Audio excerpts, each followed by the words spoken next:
Disney dropped the trailer for Mufasa the Lion King, a prequel to the live action CGI Lion King movie. Cause I've been living life right like I could just die any minute. Going for a ride down the side. Hi everyone, my name is Jacob Berry. Welcome to my vidcast where I talk about all things pop culture. Be sure to like, share, and subscribe, ring that little bell. Also, if you'd like to support the channel, check out my locals page. The link is in the description. Okay, so Mufasa. Now, by and large, this isn't a bad trailer. I'm going to be honest with you. You kind of hear Rafiki give some commentary. He talks about, this lion where he had no noble blood, which is a canon break from the animated film where Mufasa did have royal blood, but I digress. And Rafiki kind of talks about it. Now, I think the premise of it is he's telling the story to Kiara, who is Simba and Nala's daughter, for instance, in Lion King 2, Simba's Pride. And apparently Timon and Pumbaa are actually going to throw in some anecdotes as well. But anyway, in the trailer, we see who we're assuming a young Mufasa rising up, and he's going on all these adventures. You see him being chased by alligators, him running in the savannah. You see him in an ice cave for some reason.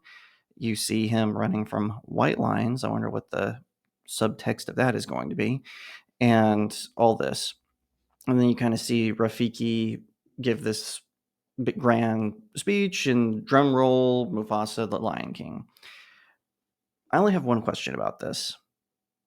Where is James Earl Jones? You didn't hear his voice once in this movie. Now, even when they decided to remake The Lion King with that photorealistic technology to make it look live action, and it was really just CGI, whenever they did that, they recasted everyone, although I don't know why they recasted Matthew Broderick as Simba. His voice as Simba is iconic, but they knew not to replace James Earl Jones, and they brought him back as Mufasa. Very smart choice. And I don't understand why in this prequel we don't at least get a tease of James Earl Jones in the trailer. Now, since it's about young Mufasa, his role wouldn't be that big. I understand that. They'd probably get a younger actor to voice him so he sounds like a kid at one point, then maybe more like a teen, and then finally more like an adult where we get the James Earl Jones voice. That is what I don't understand about Disney. Disney, you had one job. If you're going to do a prequel about Mufasa, and you can't even be bothered to do it in 2D animation like the amazing classic that is The Lion King, why do it at all? By the way, The Lion King, part of the Disney Renaissance, was the first movie that my family, that my mom and dad, or at least the first that I remember, taking me to the movies to see. It's what gave me my love for cinema, for animation. It was amazing. It was spectacular. The music is phenomenal. The voice acting is amazing. The animation is sublime. So why do we fall back on this? They're not cheaper to make, apparently. It seems like the budget for the CGI remake was bloated compared to the 2D version. But Disney has to double down, and because they know that we prefer the 2D animation, one would think that they at least would tease James Earl Jones in this trailer. But no, they can't even be bothered to do that because they know better than the fans, even though the fans are who put butts in seats, or quite literally the butts in seats. No, we can't be bothered with that. Now, I'm not familiar. The director, Barry Jenkins, he's done several films. His film Moonlight won the Best Picture award. I haven't seen any of his works. For all I know, he is a fantastic director. I don't know. So this is not a criticism against him because he's just doing a job for Disney, right? He's making this film for Disney.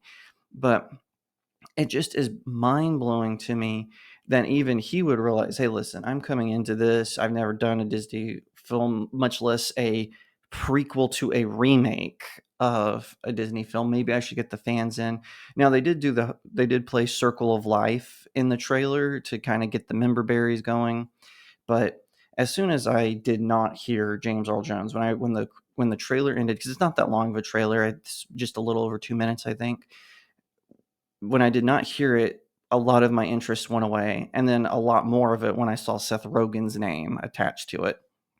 I don't know why people keep casting just Seth Rogen and stuff without James Franco. It's clear he's a talentless hack.